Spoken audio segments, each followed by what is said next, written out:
বাংলাদেশ ফুটবলে এক নতুন বিপ্লবের সূচনা হতে যাচ্ছে। লেস্টার সিটির মিডফিল্ডার হামজা চৌধুরী তার স্বপ্নের জাতীয় দলে খেলার ছাড়পত্র পেয়েছেন। আর এই দারুণ খবরটি এসেছে বাফুফে সভাপতির সাথে তার একটি বিশেষ সাক্ষাৎকার থেকে। লন্ডনে বাফুফে সভাপতি তাবিথ আওয়াল উপস্থিত ছিলেন কিং পাওয়ার স্টেডিয়ামে। সেখানে তিনি লেস্টার সিটি ও ক্রিস্টাল প্যালেসের মধ্যে উত্তেজনাপূর্ণ প্রিমিয়ার লিগ ম্যাচ উপভোগ করেন। ম্যাচ শেষে তাবিথ আওয়াল লেস্টার সিটির বাংলাদেশি বংশোদ্ভূত মিডফিল্ডার হামজা চৌধুরীর সঙ্গে সৌজন্য সাক্ষাৎ করেন।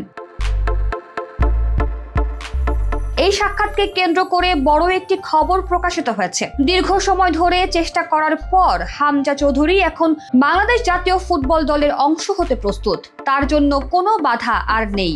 এখন বাংলাদেশি ফুটবল ভক্তরা আশা করতে পারে শীঘ্রই লাল সবুজের জার্সিতে তাকে মাঠে দেখতে পারবেন।